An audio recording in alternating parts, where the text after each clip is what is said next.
Media tak lagi jangan itu. Oh, sama dulu.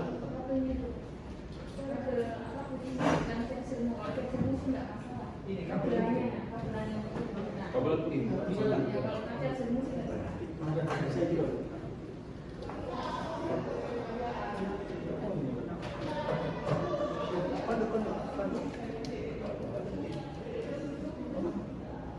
Biar aja jalannya tidak apa maksudnya. Enggak, di bisa juga. Kalau itu udah bisa.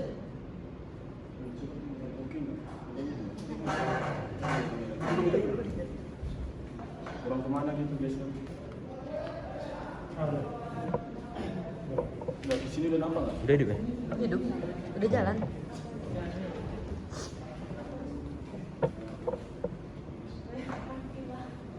Udah lah kayak gitu.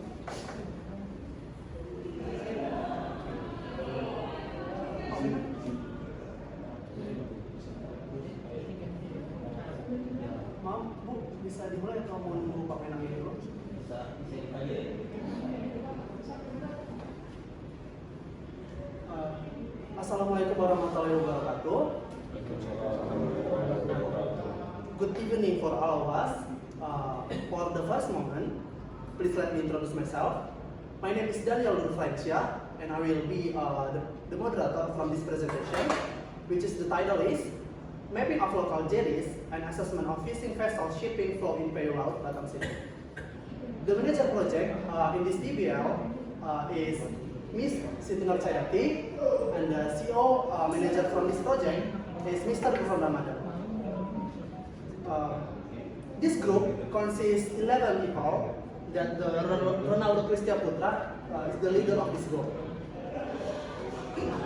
What we are going to explain this evening is how we map the shipping channel in the Payu Laut. I really hope what we present can be well understood. So we'll start this presentation. Please enjoy. Okay, next I will explain the project description in this PBL. As we know, PBL GM focus on creating shipping lanes in the Tanjung Piayu area. Shipping lanes include parts of natural and artificial waters which, in terms of depth, width, and other shipping obstacles are considered safe for navigation and function to direct ships going in and out of port. The shipping channel map used is the result of data processing obtained from direct measurement in the field on 5 to 7 March 2024 in Tanjung Piayu. During our PBL, the creation of this shipping channel not only produced a product in the form of a shipping channel map, but also several other products, namely bathymetry map, tidal processing, seabed object map, and the others. Okay, we will start our presentation about our project output. First is tidal parameter. This is primary tidal data taken during survey in Tanjung Piayu. And this is a tidal component and graphic using secondary data from sea level monitoring website. This data is from February 20 and to March 19. From this secondary data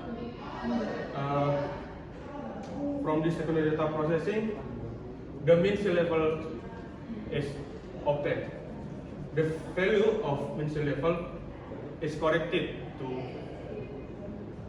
bathymetry value in Tanjung Piayu. I will explain the current map. This map was processed using ArcGIS application. This is primary data from direct measurement. Carried out in the Payu Laut and following data from Nage Mortal, Batam CSAP. The scale is of 1 to 10,000. The north current speed 0.01 meter per second. The fast current is 1.77 meter per second. This map displays contour line and current speed. Okay, next I will explain the PBL product, namely aerial photography maps. This map using a primary data obtained from a survey using a DJI pattern drone. For the result of the aerial photography map, we can digitize it again to create a map of coastal in group 9 study area. This is product coastal and shoreline mapping. The data used for making coastal area maps use detailed visual data with the RTK method and photogrammetric data. The course relate to making of this PBL product, engineer survey, photogrammetry, and coastal area mapping. Okay, next we'll explain the project basic learning product, namely bathymetry map. Bathymetry map create using combined data from 10 group in the Tanjung Priok area.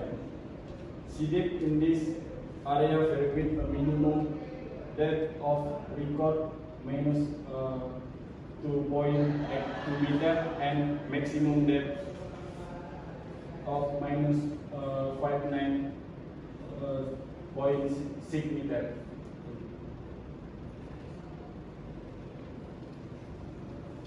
The table present is titled Mapping the Groove Depth of Piayu Laut Harbor, Batam City. It offers the turbine axle.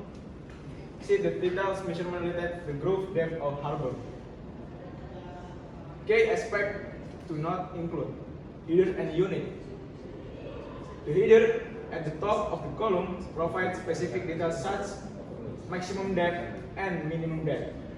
The unit measurement are in meter and meter square. Row and columns. Each row represents a specific location or section with the harbor labeled with code such as SCAT1 and SCAT2. Column contain data for measurement the test specific location, possibly including initial and adjust depth calculation. The table includes column for different calculation, such as difference between maximum and minimum depths, and adjustment for vertical shots. There are small charts embedded with the sheet. They mainly illustrate a cross-sectional view of the groove or harbor depth.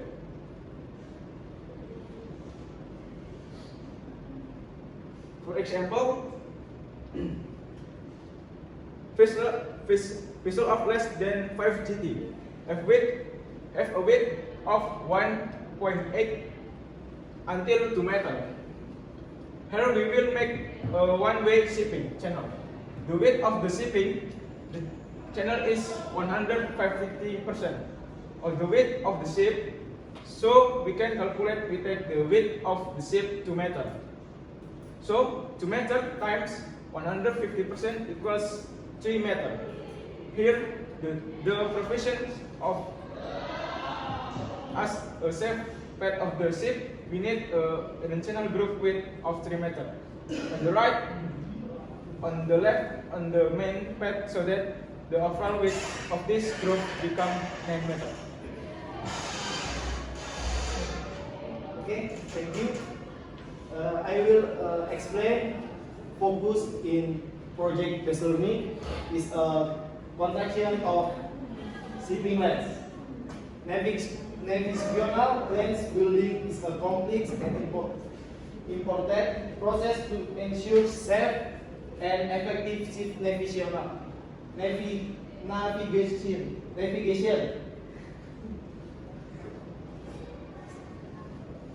The following are the general steps in the 4H plan generation process. The first, data collection. A. The main data is a bathymetry that has been corrected by tides. B. sporting data such as wide data, current data, and sedimentation data. Second, group making process. A. Analysis consider factor as water depth, subgrade condition, ocean currents, vessel traffic patterns, potential navigation hazard, and applicable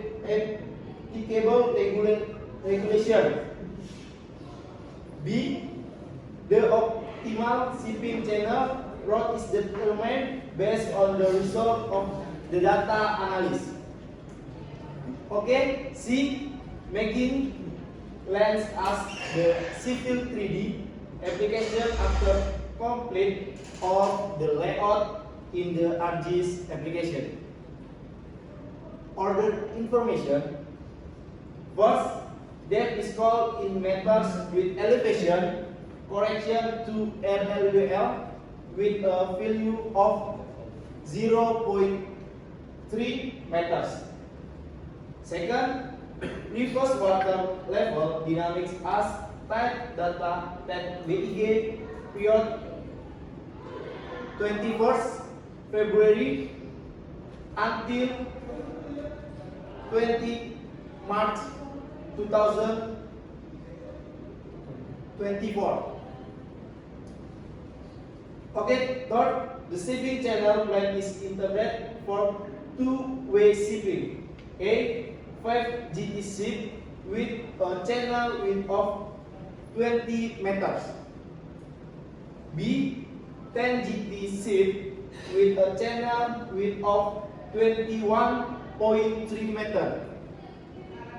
C. 20 GT ship with 27.4 meter gross weight. And the last 30 GT ship a grow with 32.7 meters.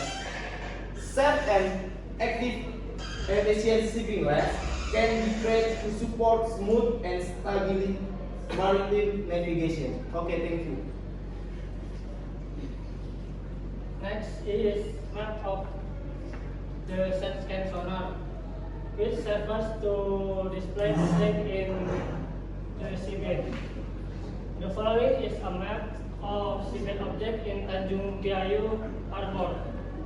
Data collection for this seabed object was carried out on March 4 and March 5, 2024.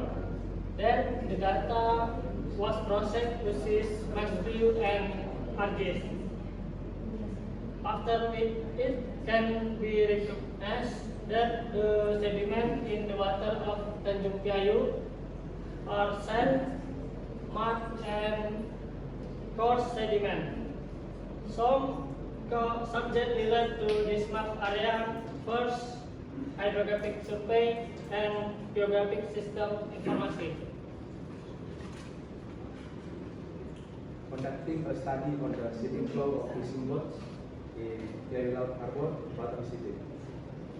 The process of determining the shipping channel begins with the identification of hydroceanographic condition of shipping traffic condition in the Tanjung Priok water area. The following are considerations for making shipping lanes in the Tanjung Priok water area. First, bathymetry mapping in the Tanjung Priok water area. Second, condition of wind direction and speed in the waters of Tanjung Priok. Third, current direction and speed condition in the Tanjung Priok water area. Fourth, condition of seabed object in the Tanjung Priok water area. Fifth, sea wave height and direction condition in the Tanjung Priok water area. And the last, tidal condition the Tanjung Priok water area. Okay, I will explain about the output that has been produced in accordance with the relevant cost. The engineering survey cost. There are transfer longitudinal profiles, cut and fill, topographic map, cadastral survey cost. There are JP, DPP, and survey drawings. Oceanography cost. There is a map of current temperature, pH map, brightness map, tidal chart. Hydrographic survey cost, bathymetric maps, maps of seabed, bathymetric profile. Coastal area mapping cost, topography map, wind map, temperature map, rainfall map, population density map, distribution map of facilities and infrastructure, technology identification map, tidal chart, shipping channel.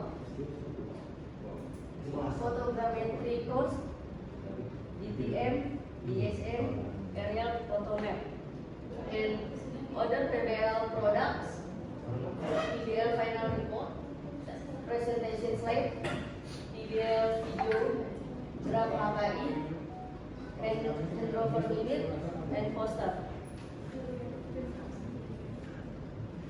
Next, project implementation and history in the form of logbook.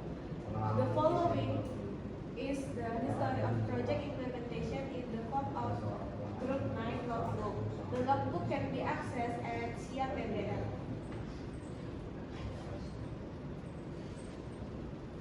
Division of work and contribution of each member in the project work. Division of work and contribution of each member in the project. The contribution of each member can be seen from the backlog filling at the following link that called SIA PBL. So thank you very much for your attention. I apologize very much if our explanation in English is lacking. Then we will enter into a question and answer session to the honorable audience. If you please ask if you have questions that related to what we presented earlier. Thank you. Okay, thank you Group 9 for your presentation. Now we would like to hear feedback or question and answers. First, pertama mungkin dari Pak. Thank you, Mr. for the opportunity. Maybe I will ask a question or several questions with Indonesia. Maybe. Sama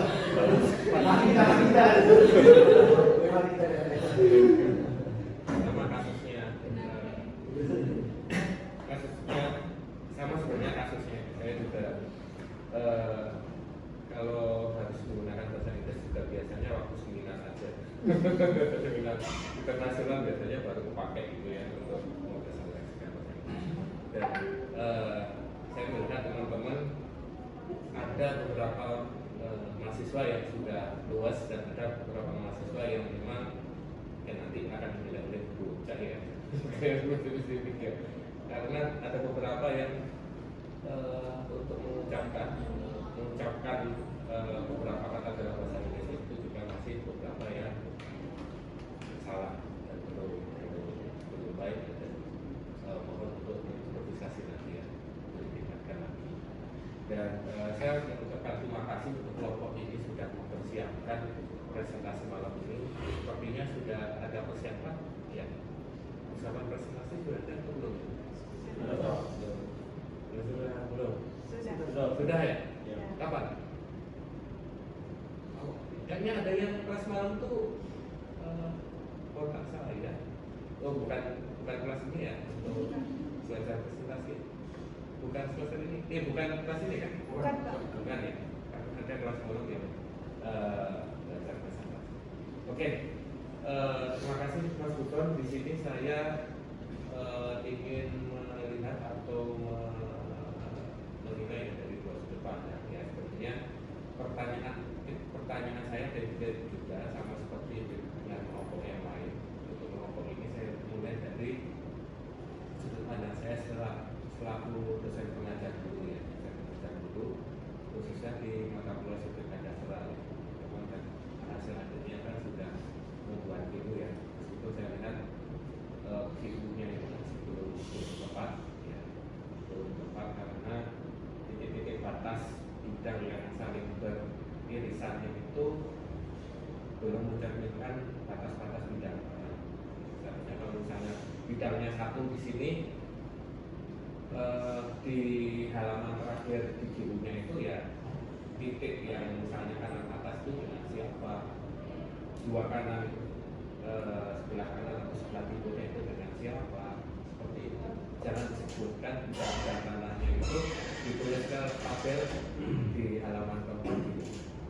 Nah, itu untuk yang mata kuliah saya. Tapi saya ingin menilai di sini dari persepsi hubungan antara bagian kecil mata kuliah sertifikat daerah di proyek kalian. Silakan teman-teman siapa yang mau menjawab pertanyaan ini, silakan.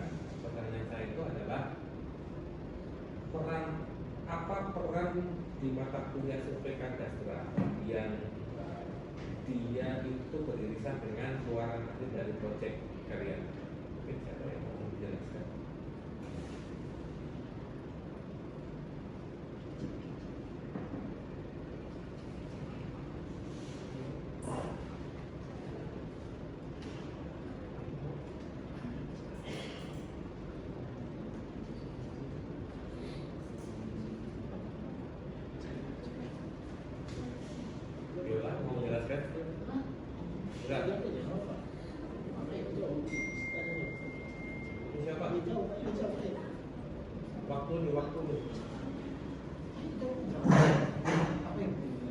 Gak usah rebutan, langsung aja.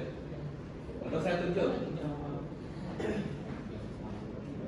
Saya tunjuk yang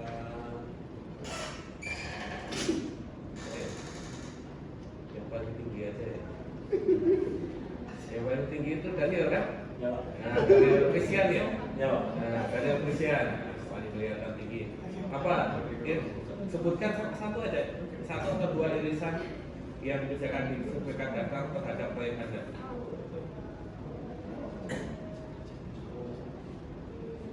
Ada GCP dan GCP. Oke, GCP. Terus GCP fungsinya untuk apa? GCP fungsinya untuk apa? Di dalam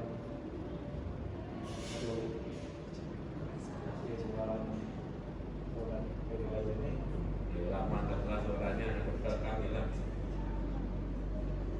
Kalau baca ke sana ke kami sudah, ayo. Kemarin yang untuk GCP juga kan? GCP D2. Kenapa? D2. Jadi dapat bonus, nggak usah jawab pertanyaan. Mana? Dari satu produk kedua.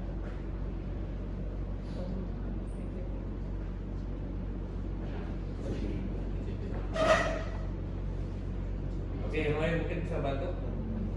Nah, Yifta ini biasanya yang sering aktif dengan saya nih. Yifta, apa bedanya GCP sama ICP?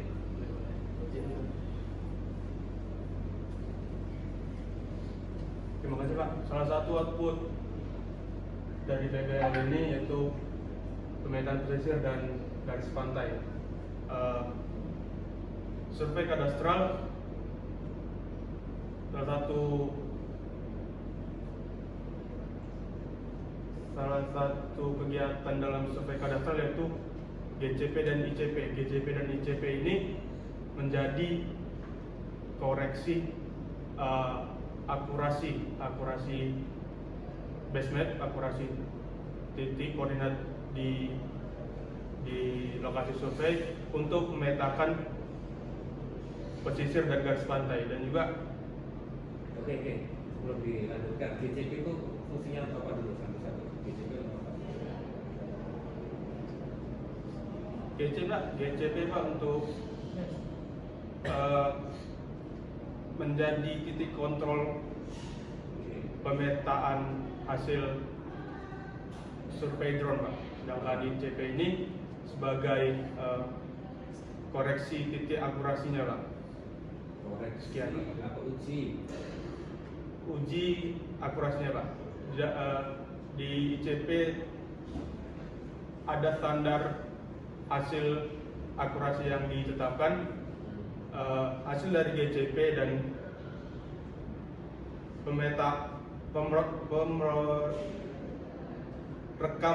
rekam drone itu diakurasi sesuai dengan standar yang ditetapkan Pak. Oke, pertanyaan lagi. ICP itu untuk koreksi atau untuk uji akurasi? Uji akurasi Pak. Ya. Oke, kemudian GCP itu selain untuk digunakan sebagai titik kontrol, tadi kan sudah disebutkan titik kontrol ya. Salah satunya untuk referensi udara ya.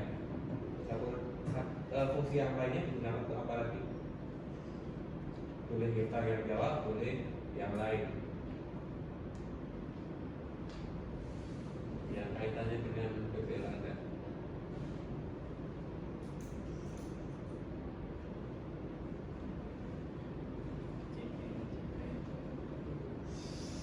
Pak Ronaldo, yang Ronaldo lah.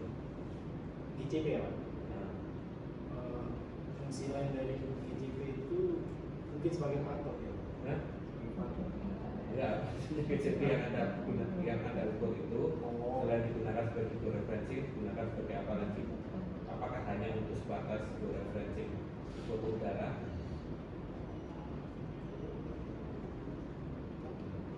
Ini Pak, mungkin dari saya sebagai tanda titik koordinat simbol titik koordinat pada pakai itu apa lagi? Bisa untuk ngambil apa Pak? Ngambil data untuk survei terestis nggak Pak? Nah, ambil data, bahasanya tapi bukan ambil data, sebagai titik kontrol pengikatan data ya, bukan ngambil ya, kan ternyata. Oke, lagi. Titik GCP itu berfungsi untuk misalkan nanti ada pergeseran elevasi, jadi nanti elevasi itu bisa diperbaiki dengan titik yang awal. Jadi titik yang bergeser itu nanti bereferensi ke titik awal yang bergeser itu Bang. Kan sudah ada koordinatnya titik GCP yang awal. Jadi setelah yang bergeser elevasi ingin diperbaiki, kan kita sudah mempunyai data, jadi kita bisa langsung memperbaikinya gitu Pak, tanpa pengukuran ulang. Gitu ya. Nah, yang ingin saya tanyakan itu kaitannya dengan produk akhir PPL ada. Salah satunya kan tadi yang pertama untuk georeferensi foto udara, kemudian yang kedua sebagai apa namanya? Ya itu ya, tadi kamu bilang ambil itu ya. Sebagai base Pak, base. Oke, terus apa lagi? Bagian apa lagi? Kemudian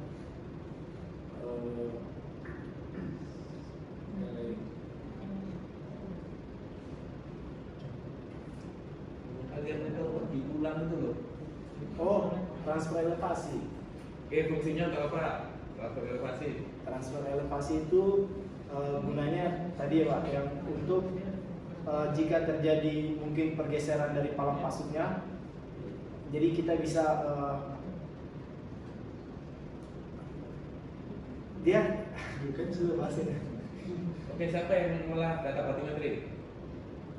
Siapa yang mengolah kelompok ini? Saya Pak. Siapa namanya? Safira. Iya. Safira kan? Iya. Oke. Dia Mustika.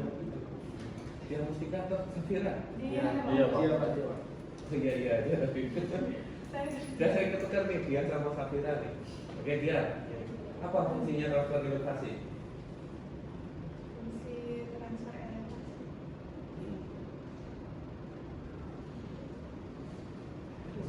Jadi data batimetri. Di sini Pak, saya jawab. Boleh. Kalau transfer elevasi itu gunanya jika palang pasutnya bergeser, kita tidak perlu untuk melakukan pengukuran pasut ulang. Jika kita lihat untuk selisihnya Pak, dari titik nol awal palang pasutnya, kemudian dikoreksi ke data pasut yang sudah ada Pak. Oke, selain itu yang menjadi hal utama dari transfer elevasi, apa utama dari transfer elevasi?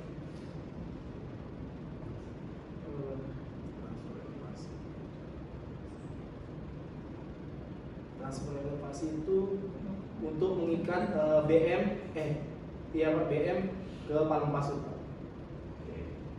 Tapi data referensinya dasar apa? Oh, RLPR. Oke, terima kasih jawabannya. Iya Bu, iya LLR. Dari MSR itu kan? Oke, jadi itu ya, jadi kan kita bisa tahu apa namanya irisan mata kuliah ini terhadap proyek. Ya, jadi itulah yang saya nilai dari bagian dari proyek kalian. Nah, sekarang saya ingin melihat dari sudut pandang saya selaku klien. Ya, ini kan judulnya apa, pemetaan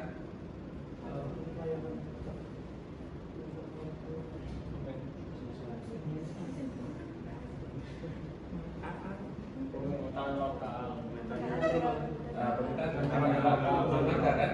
dan alur pelayaran. Nah, mana tuh hasil pemetaan dermaganya di mana?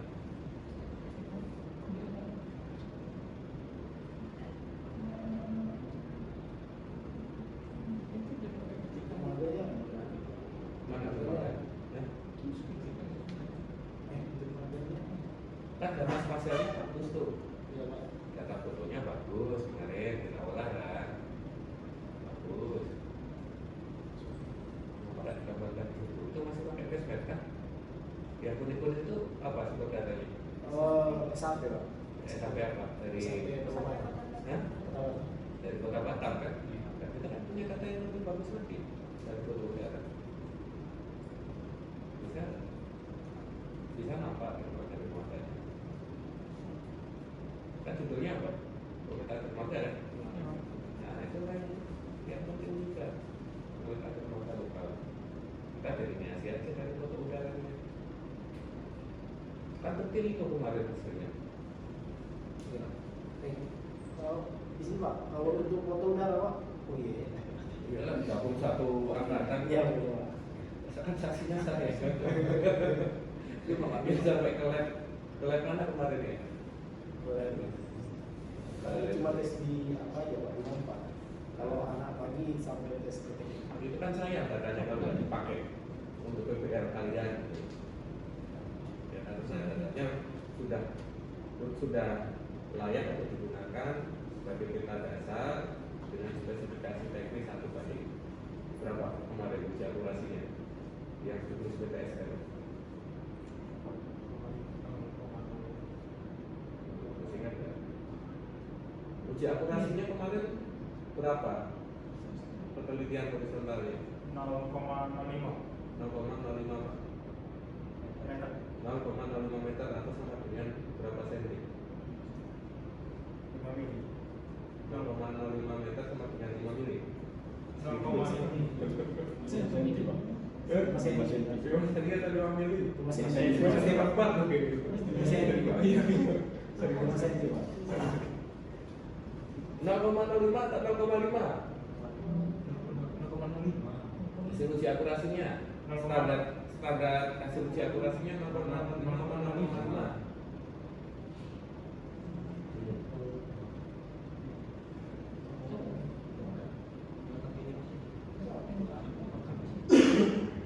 Bapak, pokoknya masuk uji akurasi. Iya 0,05 Pak. 0,05. Coba mana tunjukkan datanya.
200 mili kan udah bagus itu. Untuk skala 1/5000 udah bagus sebenarnya. Ya karena ini kan subsidi PTSA diturunkan dari program itu. Ya, jadi itu bisa digunakan untuk delineasi dermaganya. Nggak usah datanya memiliki penelitian lebih bagus daripada base map yang dari Inagio Portal dari Bumi Batak. Inagio Portal itu kalau waktu klik itu berapa? $1.5 atau $1.50 ya? Berapa? 1/50. Nah, 1/50 kan 10 kali lipat lebih bagus daripada yang data sekunder. Jadi kalian capek-capek ukur, tapi kan kalau nggak dipakai kan kebanyakan juga. Itu ya teman-teman ya, bisa dipahami ya Semua. Oke. Tapi secara overall sudah baik ya, saya melihat tadi sekilas apa teman-teman menyajikan hasilnya, kemudian menjelaskan tentang apa yang Anda sajikan itu bagus dan itu mohon dipertahankan atau bisa ditingkatkan, karena ini hal yang utama juga ketika teman-teman nanti melakukan presentasi pada saat TA. Ya, hal seperti itulah yang merupakan hal yang penting. Itu ya. Saya kira cukup dari saya. Terima kasih.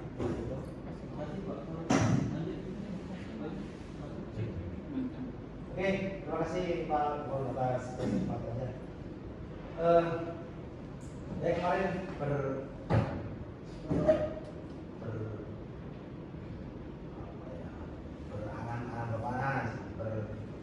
berekspektasi bahwa kelompok ini kok lebih bagus dari kelompok saya, kelompok yang malah ibaratnya lebih aktif dan sebagainya. Ternyata sudah bisa bagi Pak Fauzi dan katanya memang visinya memang dari akademik, dari IPK dan dari wilayah dia.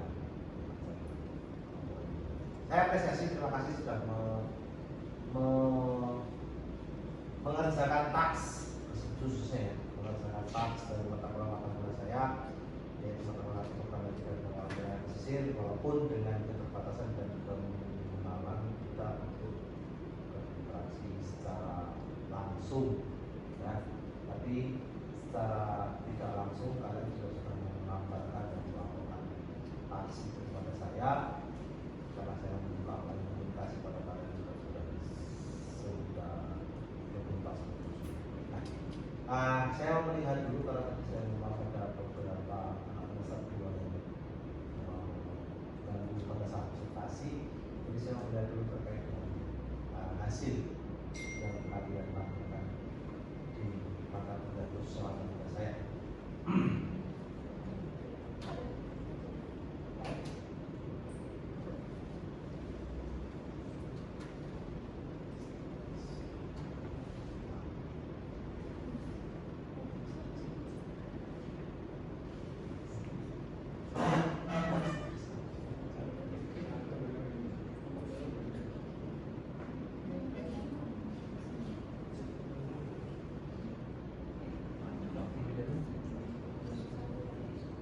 Saya mau tahu. Iya Pak. Apa aja yang kalian bikin di mata kuliah? Yang pertama untuk Fotri Pak, itu DTM dan DSM dengan segala kekurangannya Pak. Apa yang kekurangan? Apa Pak? Kami ngulang seringkali gagal Pak. Aku masih kegagalan. Apa kegagalannya? Siapa yang mau? Hah? Tahu? Apa kegagalan? Gagal ikut DTM itu. Ikut DTM? Dasarnya apa kok DTM? Dasar prosedurnya maksudnya? Prosesnya pakai point cloud atau D? Point cloud. Bikin DTM, bikin DTM-nya? Iya Pak. DTM kan esensi? Tidak kan? DTM Pak. Oh DTM, berarti dasarnya DSM dong manusia. Kenapa gagal? Dia pas mau jadi DTM itu Pak, dia konturnya itu nggak berubah Pak. Maksudnya? Iya. Oh, tahu aku. Dia masih bentuknya masih DSM Pak. Enggak kau hilangkan centangnya. Udah Pak. Masih hidup? Iya. Saya buat yang gabungan berhasil Pak. Buat yang kelompok gagal. Iya Pak. Enggak tahu tidak salah. Iya, Pak. Bisa. Tapi udah kau hilangkan. Ya Pak. Udah kau hilangkan centang. Sudah Pak. Sudah Pak. Terus hasilnya tak berubah. Sama Pak. Mau ulang waktu foto juga nggak bisa. Itu nggak bisa Pak. Waktu foto yang low aja. Ada yang coba? Belum. Yang lo belum. Coba nanti lah bisa. Ini kan udah selesai nih. Ya kan udah selesai. Kalau lah misalkan kalian bikin BTM itu dari yang gabungan ya, dari gabungan kalian tuh masalah. Itu kan udah jadi BTM-nya sudah jadi dan ibaratnya sudah ya oke lah ibaratnya seperti itu. Cuman kalau misalkan kalian penasaran nanti coba aja. Kan kemarin kan kalian juga jadi kayak disuruh air kan medium. Air kan medium. Hai Pak. Ya kan. Coba nanti kalian turunkan. Kalau nggak medium, kalau nggak yang low aja dan cepat. Kemarin mau hasil bagus Pak. Iya. Itulah permasalahan. Cuman kalau pakai yang apa namanya satu lah. Bagaimana kalau bisa kita. Oke, ini DSM atau DTM? Ini DTM. Mana DSM?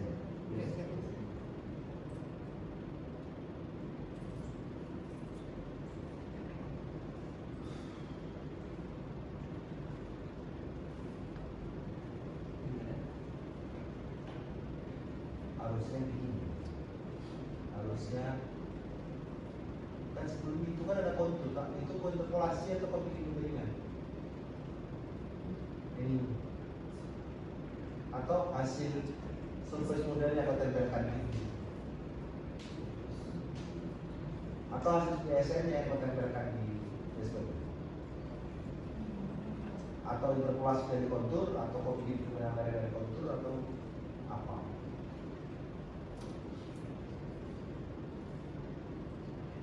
Ini apa ini? Maksudnya ini apa ini? Ini kan dari DSM ya? DSM ya Pak. DSM ya? Ya. Ini hasil dari operasional DSM bukan atau di situ kan DSM ini kan ketika kau create dari point cloud itu kan outputnya jadi kontur ya, kecuali base nya dari D ya kan, ya keluarnya kan kontur ya. Nah ini hasil interpolasi kontur itu kah atau kau bikin pengolahan dengan pembinaan apa? Bikin pembinaan daerah dengan kontur itu kah? Atau ini hasil build DSM? Build DSM Pak. Jadi konturnya tak ada? Konturnya ada. Tak ada. Hah? Tak ada Pak. Padahal kayaknya itu ya. Nah, ini buat konturnya dari Anies Pak. dasarnya apa? Dasarnya itu Hasil DTM itu. bukan hasilnya dari data ini DSM tadi. Dari data. Oh, ini kontur DSM ya? Iya. Ini kontur, kenapa kontur DSM itu lagi? Kontur DTM itu? DTM buat juga Pak. Mana? Apa? DSM tidak.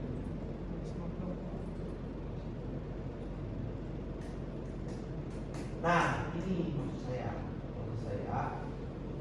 kalau misalkan di situ kalian tampilkan itu sudah DSM dan DTM, mungkin tampilannya bentuknya raster kayak gitu mungkin masih masuk akal, masih oke lah karena memang notisnya adalah peta DSM dan DTM, surface model dan 3D model. Cuman ketika kalian tampilkan kontur di situ, mungkin harapan, ekspektasi saya itu backgroundnya adalah penampakan permukaan dunia. Karena kita mau melihat terkait dengan perubahan karena DSM kan survei ya. Jadi dia pasti mendeteksi rumahnya, mendeteksi pohonnya, mendeteksi ini. Nah nanti kita bandingkan dengan tampilan yang sudah kalian DTM-kan. Itu maksud saya. Ya, gitu ya. Oke, itu untuk fotografi itu selesai. Pengambilan mesin. Untuk pengolahan biota pesisir kan setelah TS kan ada 3 Pak. Apa tuh? Yang pertama kawasan umum, yang Zona kedua pelayaran kalau kalian. ya kami kan cuma alur pelayaran aja Pak. alur pelayaran. Alur pelayaran. Alur pelayaran jelas.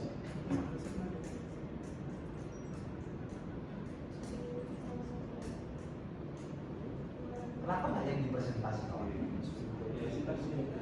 Kenapa sibuk belajar di Wikline dengan banyak sekali folder? Iya, untuk alur pelayaran. Ceritakan.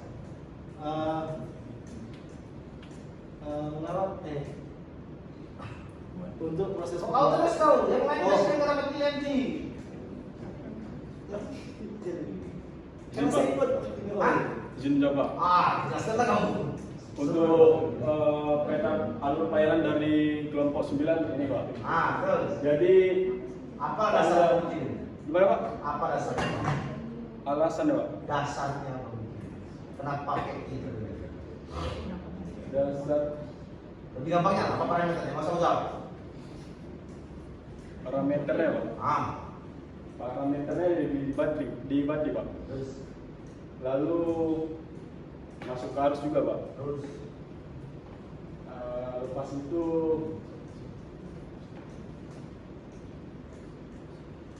itu aja Pak. Kalau dari saya Pak. Nanti biar itu di OC lah yang banyak kalian ditanyakan sama Jen ya. Garis-garis itu apa dasarnya? Kalau untuk garis merah itu Pak, itu batas alur pelayarannya Pak. Terus berapa meter? Untuk totalnya 40 meter sekian Pak dari lebar ya Pak. Nanti di OC aja. Terus Baru itu ada 4 jalur Pak. 4 jalur, kenapa itu? Itu ada alur kapal 5 GT, alur kapal 10 GT, alur kapal 20 dan 30 Pak. Nanti biar OC jelas. Terus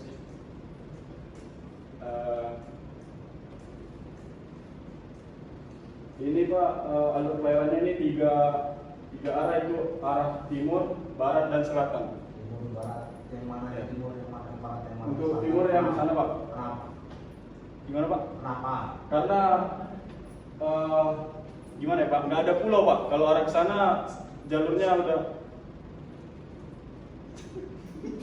Biar aja, biarkan dia berkreasi kau. Karena udah nggak ada daratan lagi Pak. Jadi biarkan dia berkreasi kau. baru ke arah barat juga begitu Pak. Dan ke arah selatan juga begitu Pak. Berarti keluar dari itu semua ya. Keluar dari itu semua berarti ya. Keluar dari darat itu semua ya. Nggak ada masuk-masuknya ya. Iya Pak. Nanti mencari lagi. Gimana Pak? Oke, cukup dari saya. Terima kasih. Iya Pak. Terima kasih Pak Menak. Terima kasih. Saya mau bertanya dulu sebelum masuk ke presentasinya ya. Sebagai dosen mahasiswa sebelum nanti ke feedback sebagai mentor kalian.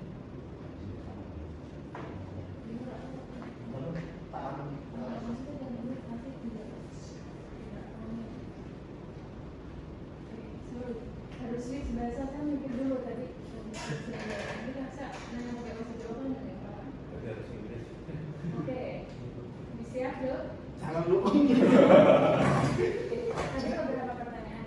Yang pertama, mengapa sih kalian membedakan? Kalian kan kemarin kan sempat kasih challenge ke kalian. Saya ingin tahu bagaimana sih masing-masing kelompok menentukan parameter apa dulu untuk menentukan kedalaman alur, karena banyak sekali. Kita bisa lihat dari segi teknik pakai, cuma kan beda lagi orang hukum dia juga bisa melihat dari segi aspek perbedaan. Kalian satu-satunya kelompok yang membagi beda-beda. Yang bagi itu dia menentukan maksudnya di mana, keluarnya di mana, ada yang mengatur lebarnya, nah kalian yang membagi terdiri tahu satu. Pertimbangan apa yang digunakan? Kenapa tiba-tiba? Kedalaman alur. Silakan dijelaskan. Izin Bu. Kedalaman alurnya Bu. Dijelaskan. Karena untuk misalkan kapal besar yang maksimalnya adalah 30 GT itu nanti akan misalkan dia di jalur yang 5 GT pasti kapalnya tidak sampai akan ke dermaganya Bu. Jadi diharuskan untuk membuat jalurnya sendiri. Berapa kedalaman yang 30 dan kedalaman anak yang 30 GT, berapa yang 6 GT?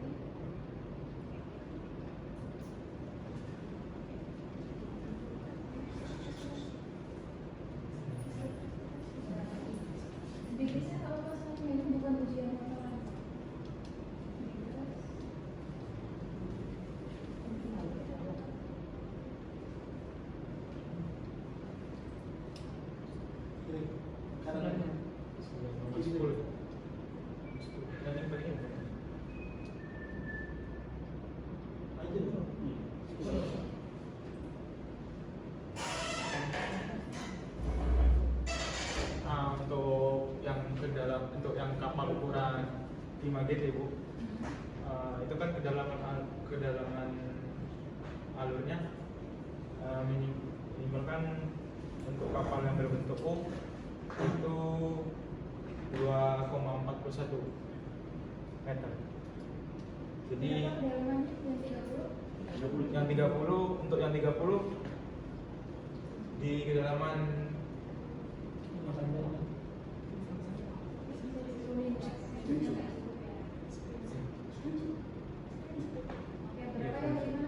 Dua. 2,41 meter. Ya. 2,5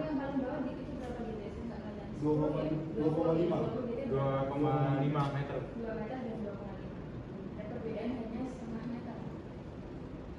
Itu nggak terlalu signifikan gitu. Kalau kemudian membedakan apa namanya, membedakan jalurnya berdasarkan kedalaman. Kecuali yang satunya 10, yang satunya 200 itu dengan jaraknya beda banget. Itu oke gitu ya, berdasarkan kedalaman. Itu kalian jawaban Ramadan gitu. Menurut kenapa selain kedalaman ada yang bisa memberikan pertimbangan lain mengapa sih dibedakan dari kalian biar warna-warni selain kedalaman itu bisa dipakai, tapi itu tadi kita melihat ukuran berasnya. Ada pertimbangan lain? Mungkin squad efeknya Bu. Apa? Squad. Oh, bilang Squad efek. squad effect ya? Apa itu squad effect? Yuk. Ingat nggak apa itu squad effect? Kayak Kan berapa goncangan beberapa squad effect-nya? Squad effect-nya tadi ya. Ini squad efeknya. berapa? Untuk kapal 5 GT itu dia paling tinggi itu 1,2. Kemudian untuk kalau untuk 30 GT itu 0,4. Jauh ya, itu dia yang berdasarkan kepentingan. Jadi nanti ini katanya apa? Lebar jalur misalnya, yang artinya satu jalur dia jangan berdekatan gitu, supaya kalau dia transfer itu dia nggak saling bergesekan kapalnya. Itu efeknya. Kemudian balik ke alurnya, atau yang saya komentarin tadi kan, tadi saya lupa ya, kita kayaknya yang tadi menjelaskan bahwa semuanya alur keluar meninggalkan daratan kasih tanya Pak Bina. Saya lupa itu siapa ya? Saya. Oh, oke itu ya. Sorry, bukan tadi. Terus ya kalau semuanya keluar, mereka masuknya lewat mana nih? Atau yang lain ya? Karena ini 2 jalur Bu kami buat per kapalnya. Jadi nanti bisa ada kapal yang masuk dan bisa ada kapal yang keluar Bu. Jadi tidak hanya alur keluar. Iya. Ini dia bilang apa? Ada sih apa ketika ada harus membedakan mana harus masuk, mana harus keluarnya. Yang artinya kalian kan bisa masuk keluar dari sisi timur sama barat kan? Iya. Oke, sekarang saya mau nanya yang ke arah selatan. Perhatikan di lokasinya di sana. Yuk. Oke, sekarang kita ke arus.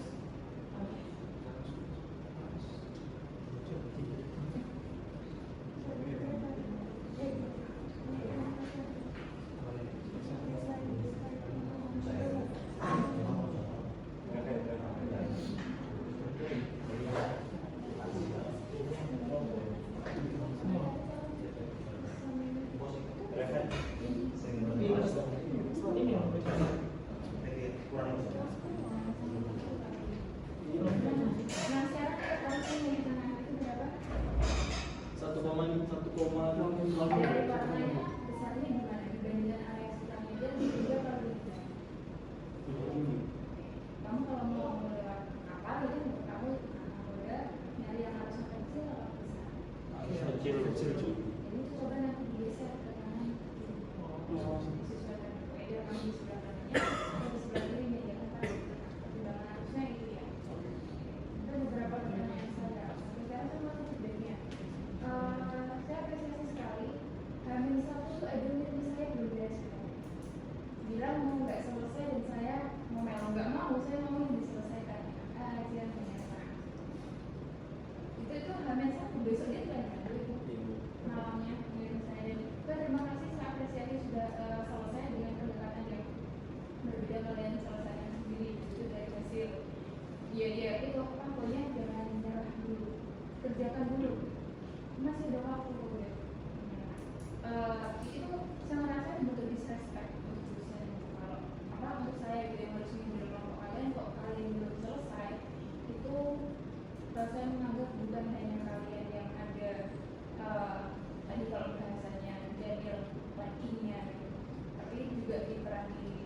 kami yang harus membantu kalian.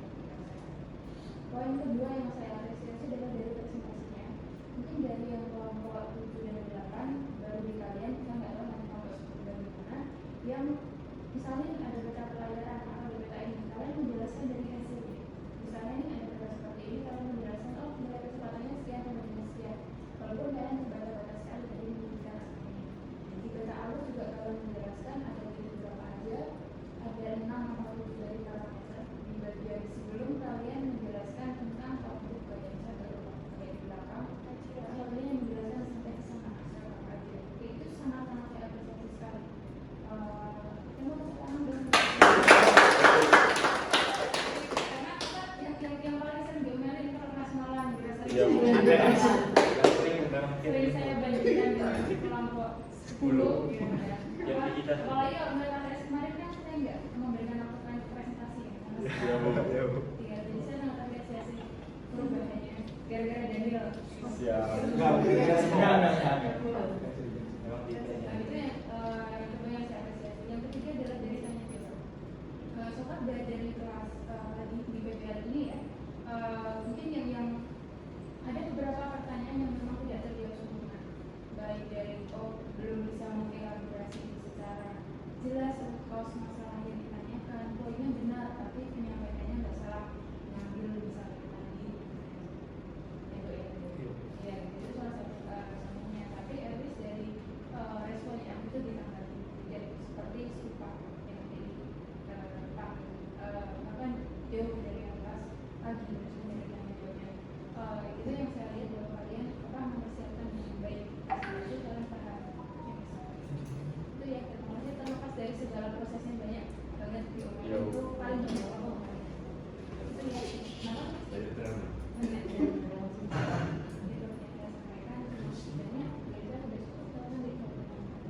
Oke, kalau ini tambahan sedikit dari saya biar untuk tadi dan sedikit untuk presentasinya. Jadi kelihatan sih memang kalau misalnya berbicara dalam bahasa yang bukan bahasa sehari-hari itu kelihatan menghafal bedanya yang dari pagi sama yang malam ini. Yang malam baru satu kelompok ini kan. Kalau kelompok pagi itu menghafal mungkin cepat, bahasa Inggrisnya mungkin lebih bagus. Cuman kelihatan nggak ngerti apa yang disampaikan. Berbeda dengan kelompok ini mungkin saya bisa nangkap mengerti apa yang disampaikan. Cuman bahasa Inggris terbata-bata. Itu kelihatan dari segi presentasi itu kelihatan banget. Mungkin itu bisa diimprove dikit karena udah ada poinnya itu adalah kalian ngerti. Bedanya sama kelas-kelas pagi overall ya kebanyakan ya itu mereka lebih bagus bahasa Inggrisnya, saya bisa bilang lebih bagus gitu ya bahasa Inggrisnya, tapi nggak paham dengan apa yang disampaikan. Mungkin paham ya, cuma nggak tahu di mananya nge-link dari satu ke satu case-nya gitu. Jadi agak susah jawab, mungkin kenapa susah jawab mungkin nggak ada karena mereka nggak bisa nge-linkin kerjanya kan terpisah-pisah ya cepat-cepat, mereka nggak paham apa yang dikerjain sama temannya yang lain. Mungkin yang agak better sekelompok malam dari makanya flow tanya jawabnya agak lebih. Cuman ya itu kalau misalnya bahasa Inggris bisa lebih bagus sedikit aja. Saya expect-nya tadi agak bagus sih kelas malam karena udah banyak yang kerja ya kelas malam. Kerja harus bisa bahasa Inggris nggak? Ronaldo misalnya bahasa Cina. Oh iya, ya dua ya, Inggris atau Cina. Gak bisa. Tapi kebanyakan sekarang kan investor Singapura ya. Jadi saya rasa bahasa Inggris agak wajib sekarang sih. Akhir-akhir ini agak susah. Mereka nggak mau komunikasi dalam bahasa Melayu sekarang lagi harus bahasa Inggris. Jadi saya rasa penjelasan dan soft skill untuk presentasi minimal. Sama tadi presentasinya lumayan oke, cuman agak mengganggu dikit tadi itu hasil penjelasan dari alur pelayarannya itu kok nggak di paling akhir gitu, ada di tengah-tengah. Setelah itu ada penjelasan padahal ekspektasi saya itu jadi formulation dari semua yang kalian jelaskan, hasilnya itu di akhir. Lebih bagus kalau itu ditaruh di akhir dibanding setelah itu adalah penjelasan pada paragraf itu tadi. Itu aja sih dari saya. Ada cukup, nanti arahan dari Pak Paroki saya perjelas dikit nanti ya. Sama yang alur tadi berbeda juga. Yang alur yang jalur masuknya panahnya itu bukan. Ikutin alur. Baik dulu.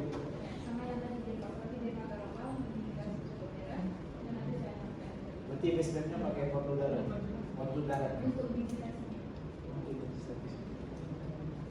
Untuk Kami kemarin dikasih pelabuhannya pakai ini. Pakai apa? Ini ada pelabuhannya. Biasa apa lagi kan? Iya. Pakai apa? Google. Oke. Apa benar kemarin? Pakai kami buatnya dari aplikasi Ciado. Jadi kan biar tahu dari mana mulainya Bu. Jadi kami pakai masukkan dulu, cari dulu koordinatnya, baru masukkan, baru ditarik. Iya Bu. Ya Bu. Silakan ditutup. Oke, terima kasih untuk bahasa Inggris. Bahasa Inggris. Gak bisa. Lagi bisa. Oke Bu, Bapak. Inggris.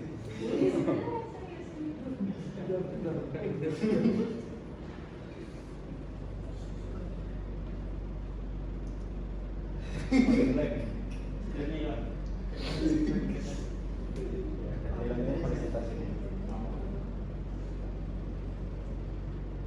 Okay, thank you very much for attention again. I'm very apologize with our explanation. It's very kind of bad, I think.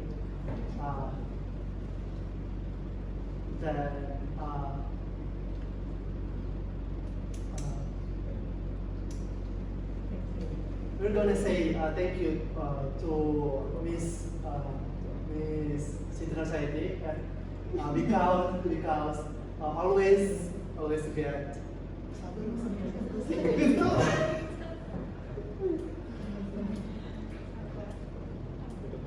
because always teach us until this position.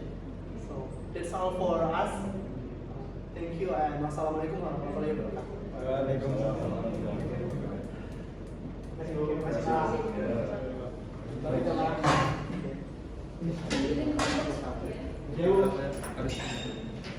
Positif deh.